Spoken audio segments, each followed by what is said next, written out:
Hola, ¿qué tal? Hoy tenía pensado traeros un episodio largo, pero entre que no encontraba ninguno que me maravillara lo suficientemente extenso como para poder hacerlo tal y como yo quería, y que hoy es puente en toda España, finalmente y por primera vez os voy a traer dos casos. De esta forma hacemos un programa un poco más extenso y tenéis dos historias en lugar de una. Estos dos casos no son tan diferentes el uno del otro. Es verdad que no tienen nada que ver, pero si lo resumimos todo a las palabras traición y egoísmo, puede que al final no sean tan distintos. Lo veremos en la reflexión final. Poneos cómodos porque empieza el programa de hoy. Mi nombre es Susana García y esto es Más allá del crimen.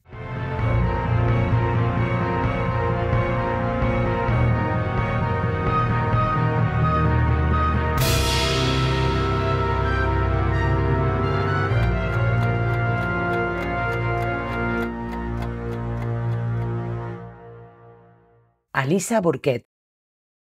El 2 de octubre de 2020 era viernes. Alisa Burkett, de 24 años, llegaba a su trabajo en Carrollton, en Texas, a las 9 de la mañana, como hacía cada día. Aparcó en su plaza frente a la oficina y 3 plazas a su izquierda, aparcado también había un sub Ford Expedition de color negro. Nada parecía fuera de lo normal, y tras parar el motor, poner el freno de mano y coger sus cosas, Alisa se dispuso a salir de su Toyota Corolla negro. Desde el Ford Expedition salió un disparo, atravesando la ventanilla del coche de la joven. La bala le alcanzó el ojo izquierdo, pero no había sido mortal. El culpable, dando a Alisa por muerta, salió marcha atrás dispuesto a huir de la escena. Alisa logró salir del coche y llegar hasta su oficina, donde, dando golpes al cristal, trató de pedir ayuda. Su mano ensangrentada, que había usado para cubrir la herida en el ojo izquierdo, daba muestras del horror. Sus compañeros no daban crédito a lo que estaban viendo. Fue todo muy rápido. El hombre del SUV, al ver a la chica llegar hasta una de las ventanas de su trabajo, paró en seco el coche, se bajó y se fue directo hasta ella. Con un cuchillo de caza empezó a atacarla una y otra vez, hasta un total de 44 veces. Nadie en el trabajo de Alisa se atrevió a salir. Hay imágenes de dentro de la oficina donde uno de los empleados, que estaba bajo el mando de Alisa y que se encontraba sentado frente a su mesa, salió corriendo hacia la ventana. Se le ve correr en las imágenes de un lado hacia otro, desesperado, sin entender muy bien qué es lo que estaba presenciando. El hombre de negro salió corriendo, se montó en el Ford Expedition y abandonó el lugar a toda prisa. Los compañeros de Alisa salieron a toda velocidad para asistirla, mientras que el compañero, al que se ven las imágenes correr de un lado a otro, fue quien llamó al 911.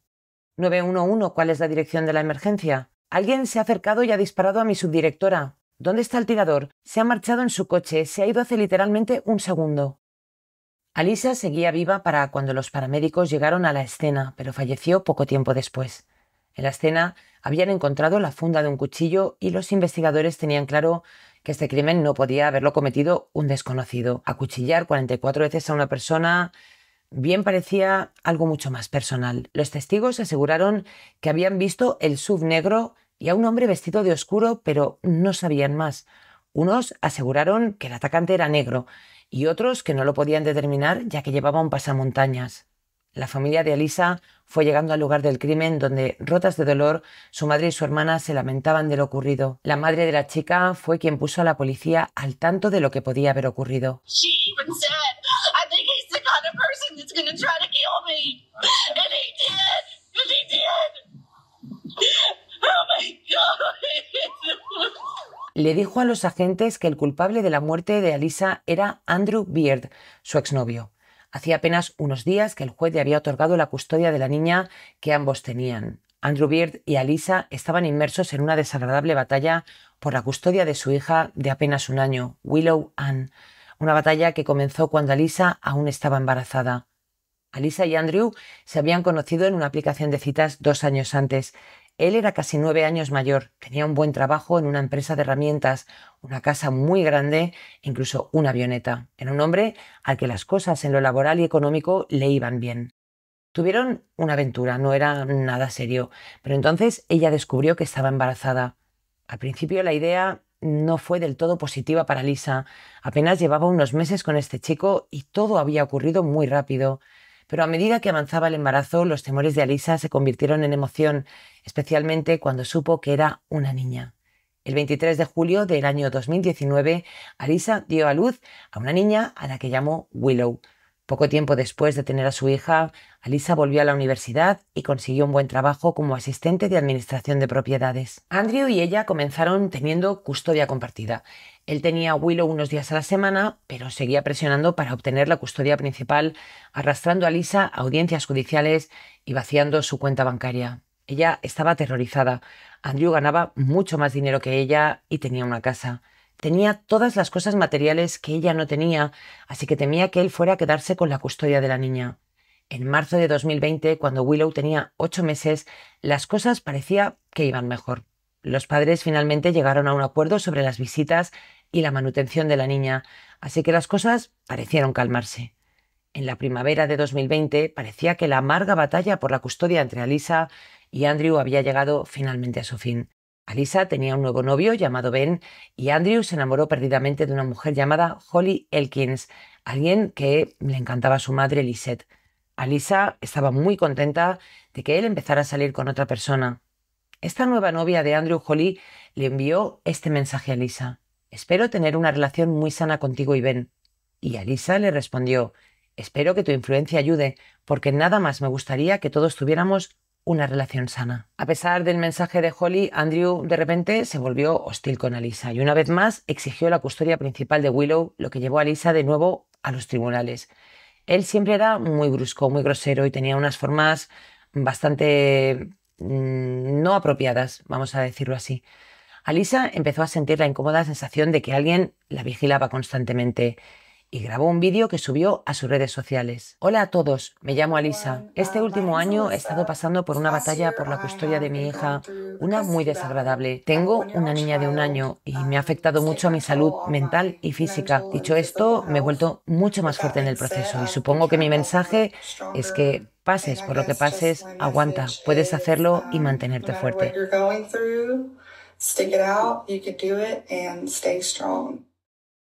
En septiembre de 2020, un mes antes de su asesinato, la situación alcanzó un nuevo nivel.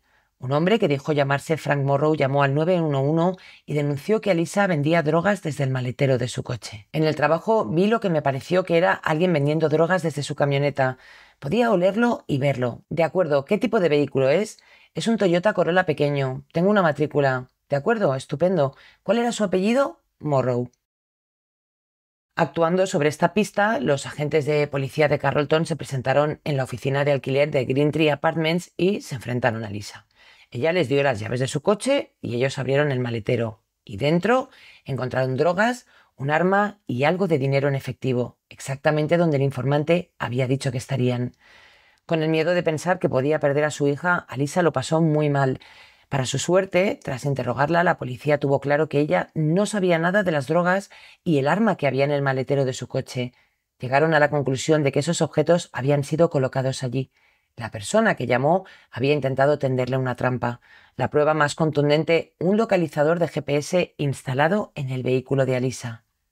Alyssa sabía en su interior que esa persona era Andrew Beard. Más tarde, ese mismo día, le envió un mensaje de texto a su compañera de piso Shelby, donde le confesaba que sabía que alguien le iba a intentar hacer daño y acabar con su vida.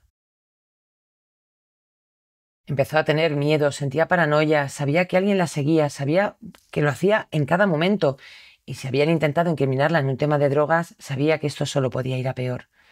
La misma tarde en la que Alyssa fue asesinada, la policía ya estaba investigando a Andrew. Le vieron salir de su casa junto a su novia y a su hija, que ese día casualmente la tenía con él. Le vieron meter unas bolsas en el maletero como si se fueran de viaje. Los agentes tenían que impedírselo y para ello usaron una excusa. El coche blanco que conducía Andrew no tenía matrícula en la parte delantera, algo que en Texas es obligatorio. Así que con esa excusa, los policías detuvieron la pick-up, una Ford F-150 de Andrew Beard, por una supuesta infracción de tráfico. A Andrew y a su prometida, Holly Elkins, se les pidió que salieran del vehículo. La hija estaba en el coche sentada en el asiento trasero. Andrew estaba muy tranquilo y no se mostraba nada nervioso. Al final, a Andrew y a Holly se les permitió marcharse y como él tenía derechos de visita por una orden judicial, pudo llevarse a la niña con ellos. Pero la policía confiscó su camioneta F-150 y les ordenó que no volvieran a casa.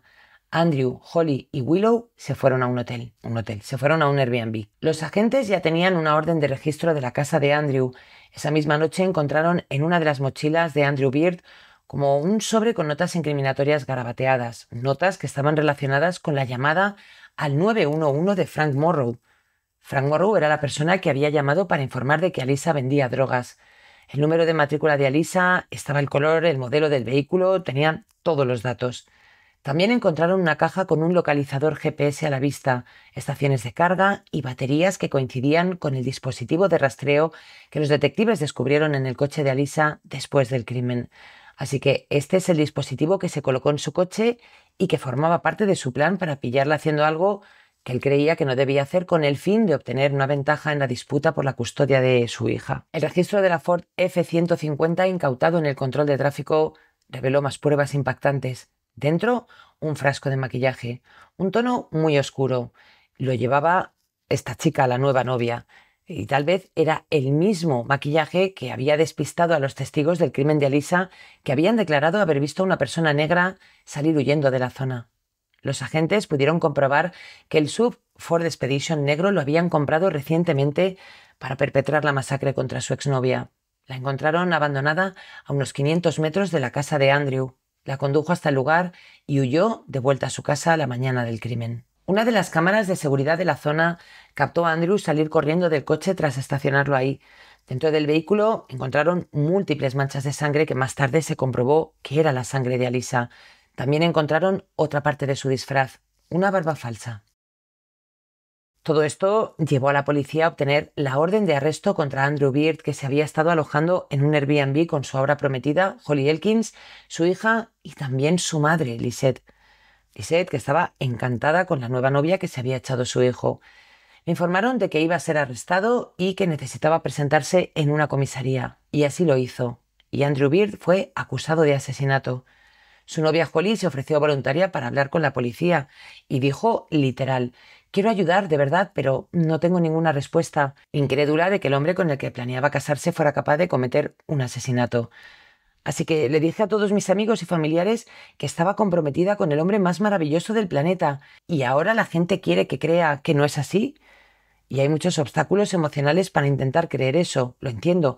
No puedo creer que mi prometido le hiciera algo así a una mujer o a cualquier otra persona que no fuera una mujer. Los detectives Chevalier y Harding interrogaron a Holly durante aproximadamente una hora con la esperanza de convertirla en una testigo. Pero Holly aseguraba que Andrew tenía una coartada. Dijo muy segura que su novio se encontraba en casa con ella cuando se produjo el crimen, pero la policía tenía imágenes de Andrew saliendo del SUV que había aparcado cerca de su casa, por lo tanto no pudo estar con ella todo el tiempo. Pero Holly se mantuvo firme en que ella lo habría sabido si él se hubiera ido. «Soy una novia totalmente dependiente, siempre estoy encima de él, me cuesta creerlo». Y la entrevista terminó con Holly apoyando a su pareja, tal y como había empezado. Ella y la madre de Andrew, Lisette, siguieron viviendo juntas en un Airbnb. Se hicieron muy íntimas y se unieron por la creencia que tenían las dos de que Andrew era inocente. Tras 2 semanas entre rejas, Andrew fue puesto en libertad bajo fianza. Se le habían puesto una fianza de $1 millón pensando que le sería imposible pagar, pero finalmente se abonó. Lisette estaba encantada, pero no tanto ya su prometida. Y para este momento, Holly había hecho la maleta, había cogido un Uber y nunca más regresó. Los agentes temían que Andrew se fuera a escapar o peor, que le hiciera algún tipo de daño a su hija, así que buscaron la manera de detenerle. En su casa encontraron un silenciador casero, algo que es completamente ilegal. Andrew Beard fue detenido de nuevo 8 días después de salir bajo fianza, acusado de acoso cibernético con arma peligrosa con resultado de muerte. 1 año y 8 meses después del asesinato de Alyssa, Andrew se declaró culpable, pero la investigación no había terminado. Andrew Beard estaba hablando y tenía mucho que decir. Holly Elkins, como ya sabemos, se había marchado de Texas y regresó a su estado natal, Michigan, 2 semanas y media después del asesinato de Alyssa Burkett. Adquirió un nuevo apartamento, un nuevo coche y un nuevo novio. En Texas, los investigadores descubrieron que Holly odiaba a Alyssa. Volvieron a examinar todos los mensajes de texto entre Andrew y Holly. Y esta chica llamaba a Alyssa fea, gorda, mala madre. Y además estaba totalmente obsesionada con la pequeña Willow. Quería una familia perfecta y esa era su forma de conseguirla. Alisa se iba a interponer en su camino. Y a mí esto me hace muchísima gracia, porque la única que se estaba interponiendo en la vida de la hija y la madre, en todo caso, sería esta señora. Pero bueno, esta es mi opinión. Andrew, tal vez enfadado de que Holly le hubiera abandonado tras ser nuevamente detenido, confesó que era ella la que llevaba las riendas, que ella le decía lo que tenía que hacer, cuándo tenía que hacerlo y cómo tenía que hacerlo. El plan de las drogas para quitarle la custodia de la niña lo planificó Holly y también intentó que detuvieran a Teresa, la madre de Alisa, por agresión. Teresa dice que Holly y Andrew no habían devuelto a Willow a la hora acordada y se acercaron a por la niña. Holly llamó inmediatamente a la policía, que llegó con cámaras corporales grabando todo. Holly les dijo que Teresa le había agredido cuando le quitó a Willow de su regazo. Y literalmente dijo que le había atacado por detrás y por un lado. Teresa, por su parte, aseguró que nunca había tocado a Holly, pero Holly se levantó la camiseta para mostrar a los policías los arañazos que, según ella, le había infligido Teresa. Para los agentes, las marcas que mostró Holly, los arañazos que se supone que le había provocado esta mujer, se los había hecho ella misma. ¿Cómo podían pensar que alguien más se los había hecho? Pues bueno, porque las marcas que tenía iban hacia abajo, como si se los hubiera hecho pues su propia mano. La policía estuvo de acuerdo y concluyó que las lesiones parecían autoinfligidas. Todo este odio, este intentar conseguir la custodia de la niña, más a las malas que a las buenas, ponía cada vez más en peligro a Lisa. Todo lo que estaban planeando no les estaba saliendo como ellos pensaban, y el hecho de que un juez finalmente le otorgara la custodia a Lisa definitivamente lo empeoró. Holly empezó a presionar a Andrew. Le escribía: «No quiero a nadie que sea un don nadie o un pelele. Quiero un hombre que proteja a su mujer y a su hija antes que a nadie y que le importe un comino todo lo demás». Andrew, que ya había mostrado que era un egoísta, porque vamos, no me digáis que una custodia compartida no es el mejor acuerdo en casos de separación, donde cada progenitor puede pasar la mitad del tiempo con su hijo. Y bueno, pues parece que este Andrew se dejó manipular por Holly, esa mujer que parecía todo amor y que había escrito a Lisa para decirle que ella iba a ayudar para que las cosas se relajaran entre la expareja. En España hay un dicho que dice: «Los amantes de Teruel, tonta ella y tonto él». Y este refrán les viene que ni pintado. Una semana y media antes del crimen, Holly se marchó a México, pero no dejó de presionar a Andrew mediante mensajes donde le decía: «Espero que lo manejes, no voy a volver a casa para aguantar tonterías. O vas a estar conmigo hasta el final, o no vas a estar conmigo en absoluto». Después de acabar con la vida de Alisa, Andrew le dijo a los investigadores que Holly le había suplicado que le diera detalles sobre el crimen. Ella le había pedido que le describiera el asesinato mientras estaban juntos en la cama. Me callo porque luego decís que sí opino, pero poned los calificativos que a vosotros os dé la gana. El 24 de mayo de 2003, Andrew Beard fue condenado a 43 años de prisión federal, lo que significa que casi con toda certeza no verá la luz del sol en su vida. Bueno, sí, entre barrotes. A la que no verá nunca es a su hija, y todo por ser un egoísta. Pero la historia no se queda aquí. Los investigadores aún tenían algo que decir y Holly no se iba a salir con la suya. Para su sorpresa, y cuando regresaba de un viaje de la República Dominicana, Holly Elkins fue detenida por agentes federales en el aeropuerto de Miami tan solo 2 meses después de la condena de Andrew y fue llevada a juicio. Ella se declaró inocente, pero para su sorpresa, el FBI tenía pruebas contundentes de que tenía mucho más que ver de lo que decía. Habían encontrado búsquedas desde su teléfono móvil como: «¿Pueden llevarme a juicio si tengo un certificado de mi psiquiatra?». Tenían imágenes de Holly con Andrew el día que ambos compraron el cuchillo que acabaría con la vida de Alisa. Y además le encontraron, ya os digo, antes que cuando habían registrado el coche, le habían encontrado el maquillaje que había usado Andrew para hacerse pasar por un hombre negro el día del ataque. El jurado tan solo tardó 90 minutos en deliberar y cuando regresaron a la sala, el veredicto fue culpable. Fue acusada de conspiración para acosar y acoso con arma peligrosa con resultado de muerte. Holly fue declarada culpable y condenada a 2 cadenas perpetuas sin posibilidad de libertad condicional, condenas mucho más largas que las de Andrew. Para la familia de Alisa, el veredicto fue una victoria agridulce. Por una parte, estaban contentos, pero por otra, pues estaban desconsolados. Y esto, evidentemente, también afectó a la pequeña Willow. Lloraba y le pedía a su abuela que le trajera a su madre de vuelta para poder verla una vez más. Intentó esta mujer explicarle que su madre estaba en el cielo y entonces le preguntó si tenía un número de teléfono en el cielo. Un caso claro de egoísmo. Si se hubiera quedado con la custodia compartida y su nueva novia y no hubieran centrado su odio en hundir a Lisa y en llevarse a la niña, hoy todos tendrían vidas distintas. Alyssa estaría viva y podría compartir tiempo con su hija. La niña podría haber disfrutado de una madre y un padre, y Andrew y Holly podrían haber seguido juntos o no, pero desde luego no se pasarían el resto de sus vidas en la cárcel. Nadie ganó y todos perdieron. Las fuentes para consultar este episodio han sido Departamento de Justicia, CBS, Fox 4 News Dallas, 48 Hours, Telemundo Dallas, Fox 32 Chicago, Law and Crime News y Find the Grave. Michael Williams. El sábado 16 de diciembre del año 2000, Mike y Denise Williams estaban a punto de celebrar su 6º aniversario de bodas, que era justo al día siguiente, el día 17. Tenían programado para esa misma tarde un viaje para celebrar su aniversario. Mike salió muy temprano de casa, antes de que amaneciera, para ir a cazar patos, una de sus pasiones y algo que llevaba haciendo desde la adolescencia. Como era el fin de semana de su aniversario, él había planeado estar fuera solo unas cuantas horas para luego regresar a casa, prepararse y marcharse con su mujer, Denise, de viaje. Pero Mike no regresó a la hora prevista. Preocupada por su marido, Denise empezó a llamar a amigos y familiares para preguntar si alguien había sabido de él o si le habían visto. Brian, el mejor amigo de Mike desde la adolescencia, dejó todo lo que estaba haciendo y salió con su padre a buscarle. Denise les dijo que había ido al lago Seminole, que está a 1 hora de distancia aproximadamente, así que allí comenzaron la búsqueda. Amigos, familiares y voluntarios también se unieron. La camioneta de Mike y su remolque estaban allí, aparcados junto a la rampa de acceso para botes. Informaron inmediatamente a la Florida Fish and Wildlife Conservation Commission, una agencia estatal que se encarga de la vida salvaje de Florida mediante la conservación, las fuerzas policiales y la educación pública. La FFWCC llegó al lugar sobre las 4 de la tarde, dando comienzo una de las búsquedas más grandes en la historia del lago Seminole. Durante horas y luego días se buscó a Mike por tierra, agua y aire. Se encontró su bote, pero no había ni rastro del hombre. Todos estaban muy preocupados y además un frente frío llegaba a la zona con temperaturas que descendían hasta los -6 grados centígrados, lo que indicaba que si Mike había caído al agua con esas temperaturas lo tenía muy complicado para sobrevivir. Y aquí algunas de las claves están dentro del bote, donde encontraron 2 chalecos salvavidas, la escopeta de Mike todavía dentro de su funda, señuelos para patos y un motor apagado, pero con el depósito lleno de gasolina.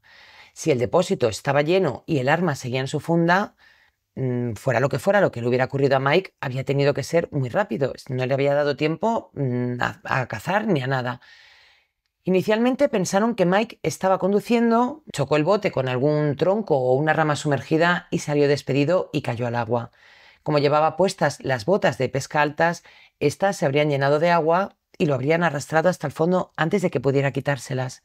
Pero había algo que no encajaba en esta historia. Si Mike salió despedido mientras la lancha estaba en movimiento, la lancha no se habría detenido sola. Para que el motor se detuviera tendría que haberse agotado el combustible, pero el depósito estaba lleno. Sin embargo, a esta teoría no se le dio demasiada importancia. Los equipos de búsqueda rastrearon una gran zona del lago utilizando tubos de PVC para palpar el fondo, pero nada, no encontraron nada. 10 días después apareció lo que creían que era el sombrero de Mike, pero después de analizarlo no encontraron ADN del desaparecido y aun con esas determinaron que era suyo. Creyeron que si el sombrero estaba en el agua, Mike también debería estarlo y siguieron buscando. Esperaron que el cuerpo emergiera a la superficie con el paso de los días y pasaron semanas y nada, no se sabía nada de Mike. Otra de las teorías, y la más firme de todas, viendo que no encontraban el cuerpo, ni salía a flote, ni nada, era que los cocodrilos se lo hubieran comido. En el lago Seminole hay muchos cocodrilos. El informe aseguraba que con la vida salvaje del área apostaría que los cocodrilos han desmembrado y almacenado los restos en un lugar imposible de encontrar. La mayoría compró esa versión, pero no Cheryl, la madre de Mike, ni ninguno de los que estamos escuchando este podcast, porque si no, esto no se llamaría Más allá del crimen, ¿verdad? Y aquí comenzó la lucha de una madre que duraría años. ¿Pero quién era Mike Williams? Su nombre completo era Jerry Michael Williams, pero todo el mundo le conocía como Mike. Nació el 16 de octubre de 1969 en Tallahassee, en Florida, y era hijo de Jerry y de Cheryl, y tenía un hermano mayor que se llamaba Nick. Desde muy jóvenes, ambos aprendieron la importancia del trabajo duro. En el caso de Mike, se levantaba a las 3 de la mañana para reponer estanterías en un supermercado local y ayudar a su familia con las facturas, y siempre lo hacía con buena actitud. Incluso cuando no estaba trabajando, él estaba haciendo algo, estaba en la escuela o siempre estaba haciendo algo. Como sus padres valoraban enormemente la educación, el dinero que sus padres iban ahorrando no se lo gastaban en comprarse una casa y dejar el mobile home donde vivían. Todo lo contrario. Con lo que ahorraron, enviaron a ambos hermanos a un colegio privado llamado North Florida Christian, y fue allí, en el instituto, donde Mike empezó a destacar de verdad. Muchos lo describen como el típico chico estadounidense ejemplar, jugador de fútbol americano, presidente de su clase, miembro del Key Club, que era una organización estudiantil que se centraba en el liderazgo y el servicio a la comunidad. Era un chico inteligente, amable, atractivo, atlético, así que era bastante popular, y sobre todo entre las chicas. Pero solo había una chica que realmente le interesaba, Denise Merrill. Denise era animadora en North Florida Christian y su historia de amor parecía sacada de una película. Jugador de fútbol que conoce a la animadora, empiezan a salir, se enamoran y se casan. Y durante mucho tiempo esa realmente fue su historia. Fueron populares en el instituto, en la universidad y también en su vida adulta. Él fue votado como mejor personalidad y ella mejor vestida. Para mucha gente eran la pareja perfecta, que esto de la pareja perfecta a mí me encanta porque no hay nadie perfecto, cuanto menos una pareja, ¿no? Tras graduarse, ambos asistieron a Florida State University, donde su relación siguió creciendo. Y cuando terminaron sus carreras, ambos consiguieron buenos trabajos, Denise como contable y Mike como tasador inmobiliario. Mike era extremadamente trabajador, se esforzaba al máximo y llegaba a hacer hasta jornadas de 15 horas. Y aún así, siempre se aseguraba de dejar espacio para su relación con su mujer. La pareja se casó el 17 de diciembre de 1994. Mike se desvivía por Denise. Lo hacía todo por y para ella. Si ella le necesitaba, él dejaba lo que estaba haciendo, iba a ayudar a su mujer y se volvía a la oficina. Era también un buen amigo. Su mejor amigo, Brian Winchester, y se conocían desde el instituto y siempre habían estado muy unidos. Curiosamente, Brian también se había casado con su novia del instituto, Kathy, que también era animadora como Denise, así que las dos parejas estaban tan compenetradas que lo hacían todo juntos. Durante años hacían todos los planes juntos y al final pues terminaron formando familias casi al mismo tiempo. Cuando Mike y Denise se quedaron embarazados, al poco tiempo lo hicieron Brian y Kathy. Mike además era un gran padre. Hay grabaciones de él sosteniendo a su hija recién nacida y mostrando un profundo respeto por todas las mujeres que pasan por un parto. Cheryl, la madre de Mike, nunca creyó las teorías oficiales. Desde el primer día su instinto le decía que su hijo no estaba en el lago y, por supuesto, tampoco creía que un cocodrilo o varios se lo hubieran comido. Su hijo le había comentado años atrás que cuando hace frío los cocodrilos no comen, entran en un estado parecido a la hibernación. Es más bien un letargo invernal llamado brumación, en el que reducen al mínimo su actividad. No se alimentan, apenas se mueven y desde luego no van a capturar, despedazar y guardar los trocitos de un cuerpo. Ya sabemos que los días en los que se buscó a Mike en el lago las temperaturas habían bajado drásticamente, así que esta teoría, que fue la oficial, a Cheryl se le escapaba. Cheryl no estaba de acuerdo, ya os digo, con esta teoría y contactó con un experto en cocodrilos, el doctor Matthew Oresco. Este elaboró un informe concluyente afirmando que era imposible que un cocodrilo hubiera devorado a Mike. Además, este experto concluyó que si un cocodrilo realmente hubiera atacado a Mike, habría algún tipo de evidencia, ¿no? Ropa rasgada, alguna, no sé, alguna marca de mordida en el bote o en algo, restos corporales, pero no había ni una sola señal. Lo único que habían encontrado era el sombrero, que no tenía ADN, y en el bote pues tampoco había señales de un ataque ni de ninguna lucha. Aún así, nadie escuchaba a Cheryl. Mientras los demás seguían adelante con sus vidas, ella pintaba carteles, protestaba en las calles y frente a las iglesias, tratando desesperadamente de llamar la atención de las autoridades. Allí estaba ella, con sus dos coletas, con un cartel en cada mano, calle arriba y calle abajo, tratando de que el caso de su hijo no se olvidara y de que alguien la escuchara. Pero la trataban como a una vieja loca, que no aceptaba la muerte de su hijo.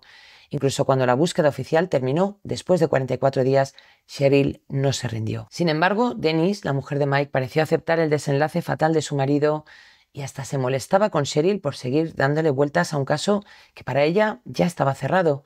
Y aquí vienen detalles importantes. Denise nunca salió a buscar a su marido y el jefe y amigo de Mike, Clay Ketchum, contó que él y su esposa pasaron horas buscando en el lago. Después fueron a casa de Mike y Denise para ver cómo se encontraba ella y se encontraron con que parecía que estaba celebrando una fiesta navideña al estar muy próximas las Navidades. Ella se justificaba diciendo que se quedaba en casa por si recibía la llamada del hospital, pero una cosa es que te quedes en casa esperando una llamada y otra muy distinta que hagas una fiesta. 2 meses después de la desaparición de Mike, el 11 de febrero, Denise celebró un homenaje, un funeral, a pesar de que Cheryl le pidió que esperara un poco más. Cheryl comenzó a tomar nota de cada inconsistencia, cada frase sospechosa, cada comportamiento que no le encajaba e hizo su propio expediente. Eran 27 páginas que estaban escritas con nombres, fechas, teorías y todas las observaciones que ella iba encontrando, y lo guardaba todo con la esperanza de que algún día alguien la escuchara. 6 meses después de la desaparición, un pescador local encontró unas botas de pesca en el lago Seminole, justo en la zona donde Mike había desaparecido. La FFWCC volvió a desplegar buzos y, como en la anterior búsqueda, no encontraron el cuerpo, pero sí la chaqueta de Mike. Pudieron confirmarlo porque dentro del bolsillo estaba su licencia de caza. No solo encontraron esta licencia en un perfecto estado, donde además la firma era bastante legible, sino que también hallaron la chaqueta, que apenas tenía un desgaste. Las botas de pesca no estaban viscosas, que era algo imposible después de meses en un lago en Florida. El olor de dentro del interior de las botas era tan solo de agua y nada indicaba que dentro había habido un cuerpo en descomposición, y la linterna de Mike estaba todavía encendida. Para Cheryl, los objetos habían sido plantados después de que su hijo hubiera desaparecido, pero las autoridades no lo creían así.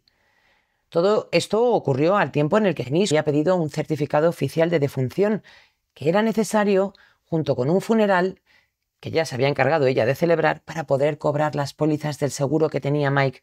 Denise cobró un total de $1.750.000 y, a pesar de todo esto, las autoridades no creían que nadie hubiera acabado con la vida de Mike. Tan solo Cheryl era la que no creía en estas coincidencias. En el año 2005, Denise y Brian contrajeron matrimonio, convirtiéndose en un nuevo padre para la hija de Mike y Denise. Y para Cheryl esto ya fue demasiado. Además, corrían rumores de que la pareja ya llevaba tiempo saliendo, incluso antes de desaparecer Mike, durante 9 años, y cada día Cheryl escribió una carta al gobernador. Nunca recibió respuesta. Sí que es cierto que en el año 2004, 4 años después de que hubiera desaparecido Mike, la Florida Department of Law Enforcement, la FDLE, aceptó reunirse con ella. Ellos lo hicieron un poco de manera simbólica, ¿no? Solo pues, para tranquilizarla. Ya sabemos que la mujer escribía todos los días, pero no pensaban en creer las teorías que tenía esta mujer. Pero cuando vieron su informe de 27 páginas, detallado, lógico, impecable, y compararon todo lo que había documentado con los hechos, entendieron que lo mismo esta mujer llevaba años gritando que Mike Williams no había muerto en un accidente. Así que la FDL aceptó reabrir el caso. Encontraron varias cosas clave, muchos detalles que ya os digo que tenía Cheryl apuntados. El tanque de gasolina lleno no encajaba con la teoría de una caída accidental.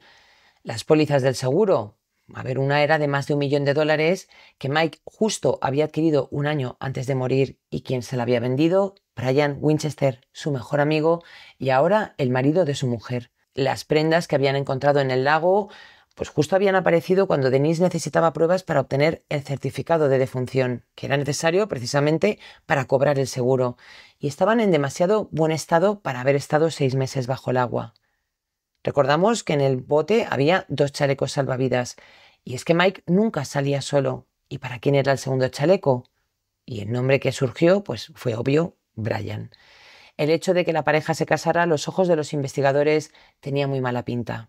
Kathy, la exesposa de Brian, le contó a la FDL que Brian y Denise tenían un romance desde años antes de que Mike desapareciera, y esto les daba un móvil claro.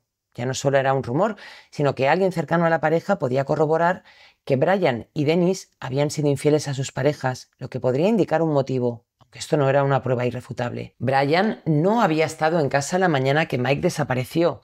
Él había dicho que había dormido hasta tarde y que por eso no fue de caza con su suegro, una historia que se había inventado. Pero Kathy afirmó que él salió de casa muy temprano ese día y no volvió hasta la tarde, y esto destruía la coartada de Brian.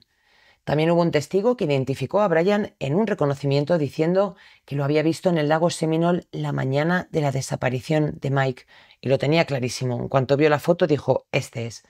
Sin embargo, ninguna de estas piezas por sí sola era suficiente para arrestarle. Sabían que tarde o temprano Brian o Denise se quebrarían y el candidato más probable era Brian porque era emocionalmente el más inestable, impulsivo y bueno, tenía una cierta tendencia a comportamientos extremos. Y aquí tenemos que esperar hasta el año 2007. Brian llamó a su exmujer Kathy, que para entonces estaba colaborando en secreto con la policía, y le pidió reunirse. Ella se presentó con un micrófono oculto y Brian estaba muy nervioso, estaba paranoico y le insistía en que quería verse en un lugar con detectores de metal porque no quería que ella llevara una grabadora. Quería saber exactamente qué le había contado a la policía y estaba claro que estaba bastante asustado. Y aunque no confesó nada, dejó entrever que ocultaba algo serio. Esto fue en el año 2007, que ya habían pasado 7 años de la desaparición de Mike, y no fue hasta el año 2012 en el que el caso se empezó a mover. Ya habían pasado 12 años. Durante todo ese tiempo, Brian y Denise vivían en la casa que Mike había comprado y disfrutaban del dinero del seguro. Ya os digo que Brian incluso actuaba como el padre de la hija de Mike. Pero en el año 2012 empezaron los problemas en el matrimonio. Y luego pues vinieron las infidelidades, los conflictos y llegamos a 2016. Denise decidió entonces divorciarse y ahí fue cuando Brian explotó. El 5 de agosto de 2016, Brian se escondió en la parte trasera del coche de Denise y con un arma Brian la secuestró. Ella, no me digáis cómo, consiguió calmarlo y escapó. Y por primera vez en 15 años, Denise entró voluntariamente en una comisaría. Entró para denunciar a su ahora marido, pero no abrió la boca sobre el caso de Mike. Así que la única esperanza que tenían los investigadores era Brian. Por supuesto, este señor le detuvieron por haber secuestrado a su mujer y haberla amenazado y se enfrentaba a cadena perpetua. Pero los agentes le ofrecieron un trato. Le dijeron, nos cuentas lo que pasó con Mike y nosotros te damos inmunidad total en el caso de Michael. Habéis oído bien, inmunidad total. Tú nos dices qué pasó y por nuestra parte no hay represalias. Y entonces Brian lo confesó todo. Fue una decisión tremendamente polémica, porque, a ver, él pudo contar lo que le dio la gana, involucrar a Denise sin ser esto verdad, pero era la única vía que tenían los investigadores para encontrar a Mike y poder resolver el caso. En octubre de 2017, Brian Winchester comenzó a confesar, paso a paso, cómo él y Denise planearon la muerte de Mike durante años. Denise pensaba que su hija se hacía mayor, que tenía 1 año y medio cuando su padre desapareció, y no quería que tuviera muchos recuerdos de él. Así que cuanto antes desapareciera, mucho mejor. Parece que habían planeado una fecha, luego esta mujer se echó atrás y luego a la semana siguiente dijo que sí, que tiraran adelante. Brian llevó a los agentes al lugar donde había enterrado el cuerpo, que estaba en la orilla del lago Carr, al norte de Tallahassee. El hallazgo se mantuvo en secreto, por lo que Denise no tenía ni idea de lo que estaba pasando. Ella estaba a la espera del juicio por el intento de secuestro y ataque de su marido Brian. El 18 de octubre de 2017 encontraron los huesos de Mike con la misma ropa que llevaba el día que fue ejecutado, incluso su anillo de bodas. Cuando Brian se presentó a la audiencia por el secuestro de Denise, todos, incluida esta mujer, esperaban que recibiera una condena durísima, probablemente cadena perpetua, pero no fue así, y tan solo recibió 20 años. 5 meses después del hallazgo del cuerpo de Mike, la policía arrestó a Denise y la acusó de asesinato en primer grado, conspiración para cometer asesinato y encubrimiento después del hecho. El juicio de Denise se celebró en diciembre de 2018. Tras 3 días de testimonios, Brian subió al estrado y contó todo con un nivel de detalles que, pues allí todos los que estaban presentes se quedaron atónitos, ¿no? Confesó que él y Denise llevaban 3 años de relación secreta antes del asesinato. Describió cómo la atracción fue creciendo, cómo se quejaban de sus respectivos cónyuges y cómo poco a poco comenzaron a fantasear con estar juntos de forma permanente. Pero había un problema para Denise, y es que Denise no quería divorciarse. No era por razones legales o económicas, sino por su propia imagen, su orgullo y sus creencias religiosas. A mí me hace muchísima gracia que sea muy católica para divorciarse, pero no para tener un amante y planear matar a su marido y quedarse con el dinero de los seguros. Ahí ya no era tan católica. Según Brian, Denise repetía que nunca sería una mujer divorciada. Antes prefería ser viuda. Y fue entonces cuando comenzaron a planear cómo deshacerse de Mike. En el estrado, Brian detalló los 3 métodos que habían considerado. Primero, la idea era acabar con su vida allí y simular un asalto, pero descartaron el plan porque habría una investigación inmediata. y la manera de, bueno, pues el caerse del barco y tal, al menos, pues podría dar más teorías. También planearon un accidente en alta mar con ambas parejas, es decir, con Mike y con Kathy, la que era esposa de Brian. Querían llevarles a los dos allí en un paseo en barco y luego empujarlos al agua, hacer que el barco se había hundido o que se fuera solo. Pero Brian admitió que él nunca había pensado en acabar con la vida de Kathy, así que este plan pues también fue desechado. Y finalmente el plan que habían ejecutado, el viaje de caza entre amigos en el lado Seminole. Denise sabía que Mike confiaba plenamente en Brian, sabía también que ambos solían cazar juntos, así que el plan era muy sencillo. Brian convencería a Mike de ir a dar un paseo a su lugar secreto. Se aseguraría de que Mike llevaba sus botas porque creía en el mito este de que si se llenaban de agua, pues le iban a arrastrar hasta el fondo. Esa era su teoría. Lo iba a empujar al agua y dejaría que se ahogara. Y todo parecería un trágico accidente, pero nada salió como esperaban. Brian contó al jurado lo que ocurrió con una frialdad escalofriante. Dijo que se reunió con Mike en una gasolinera.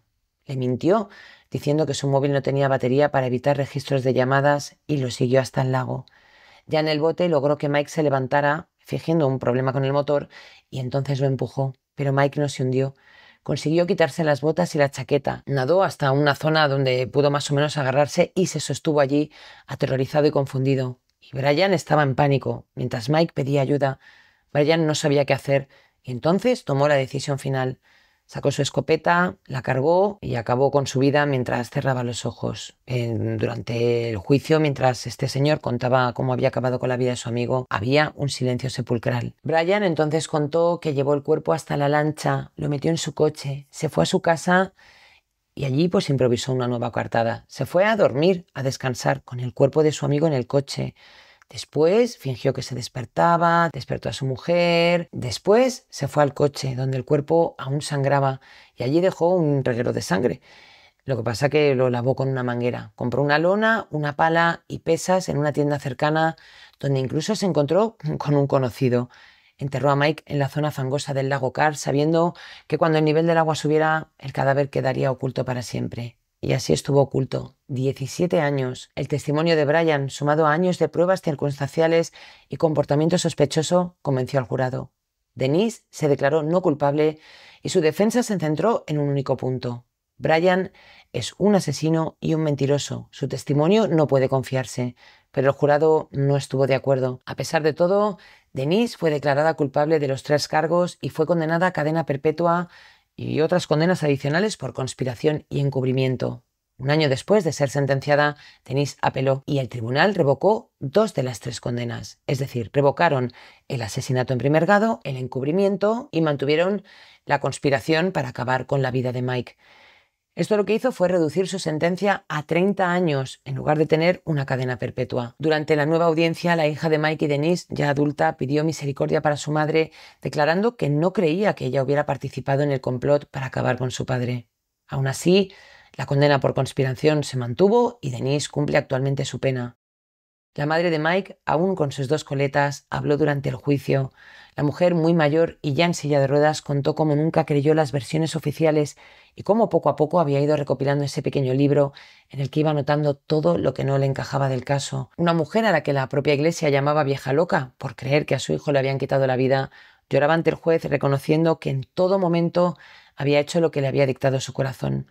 La verdad es que es asqueroso esto de la doble moral. Y Mike pudo ser por fin enterrado en una ceremonia en condiciones, con toda su familia allí, por fin, después de 17 años, después de que su mujer y su mejor amigo decidieron quitárselo de en medio. La hija de Mike y Denise dejó de hablarse con su abuela y con su tío, y a pesar de eso, la abuela en cada uno de sus cumpleaños pone una nota en el periódico local con la esperanza de que se vuelvan a reencontrar, pero ella cree que ellos han sido los culpables de que su madre esté en la cárcel y no quiere saber nada de ellos. Los cargos por fraude del seguro de Mike fueron desechados y la familia de Mike aceptó que todos los bienes que tenía Denise fueran a parar a manos de su hija porque así lo habría querido su padre. Un final triste que por lo menos tiene cierre para la familia de Mike. Otro caso de egoísmo y traición que acaba en tragedia porque la gente lo de divorciarse y seguir con sus vidas no lo ven una opción. Siempre es mejor quitarle la vida a alguien y destrozársela a los familiares y a los propios hijos, que al final son los que pagan las consecuencias. Tan buenos padres no serán cuando son capaces de que sus hijos vivan en una guerra sin sentido. Y lo digo tanto para hombres como para mujeres, que a veces me decís que si defiendo a las mujeres y que soy una feminazi y no sé qué mierdas os inventáis. Como habréis visto, en estos dos casos que hemos cubierto hoy hay para todos, hombres y mujeres sin distinción, padres que deben comportarse como tal, padres y madres y que terminan siendo el peor enemigo de sus hijos. Espero que os hayan parecido interesantes estas historias y bueno, voy a terminar con una pequeña reflexión que igual a algunos os da igual, a los que os dé igual os agradezco que hayáis estado aquí, me podéis seguir en todas las plataformas de podcast, en YouTube. Tenéis episodios especiales, bueno, todas estas cosas, me podéis seguir en Instagram y donde queráis, que me encontráis por cualquier sitio. Y quiero decir algo para la gente que no tiene más que odio en su alma, si es que la tienen. Y volvemos a lo mismo. Yo no sé, de verdad, la gente, cómo de mal tenéis que estar en vuestra vida para, no sé, ir a los canales de la gente, que veo mucho y por eso veréis que en Instagram estoy bastante desconectada, porque es que veo, no sé, veo algo positivo y siempre hay algún imbécil que tiene que sacar la parte negativa, insultar y amargarle la vida a la gente. Por la calle yo no os veo, no sé, si os cae mal alguien, ¿qué vais y le insultáis? Hay un concierto de alguien que nos gusta, que entráis y le decís al tío menuda mierda de canción que estás cantando. No, pues entonces respetad un poco el trabajo de los demás, que lo hacemos en nuestro tiempo libre, que dedicamos tiempo para, no sé, para hacer un hobby y que llegue a la gente que le tenga que llegar. Si no os gusta, pues pasáis de largo y me dejáis vivir tranquila, que bastante he tenido ya con este año y medio de baja y un montón de historias que me han pasado, que ahora me han detectado un cáncer de piel, la verdad que es bastante leve, me lo van a quitar el miércoles, no es nada grave, pero son cosas que al final uno lleva por dentro, no soy la única, todos vivimos, todos tenemos problemas básicamente, entonces no sé, si me dedicas tanto tiempo y tanto asco te da mi canal, pues no sé, a lo mejor no es tanto asco, es envidia, no sé, que en tu casa no te hacen caso y tienes que ir a comentar a los canales de los demás. Pero es que además yo veo otros canales de True Crime que meten la pata, que dicen cosas que se han confundido y no veo a nadie echando odio. Es que debe ser que todos los tontos los acumulo yo por metro cuadrado y se me juntan a mí. Así que esto también va por Maite, Maite la tonta del día, que ha tenido que venir a decirme cómo tengo que hacer mi trabajo. Así que Maite, por mi parte, te puedes ir a tomar por culo. Y al que no le guste cómo hago el podcast o cómo digo las cosas, pues que no me escuche, porque es mi podcast, lo hago como me da la gana, soy mal hablada y lo llevo como quiero, ¿vale? Porque no tengo a nadie que me diga cómo lo tengo que hacer. Y tú tampoco me pagas, Maite, como para decirme que tengo que hacer el podcast como a ti te da la gana. Así que un besito guapa, la terapia está ahí para todos y nada, a los demás pues nos vemos el día de la lotería de Navidad. Os deseo mucha suerte si es que jugáis, que dudo que alguien en este país no juegue a la lotería y muchísimas gracias por estar ahí. Nos vemos muy pronto con más casos reales en Más allá del crimen. Un beso.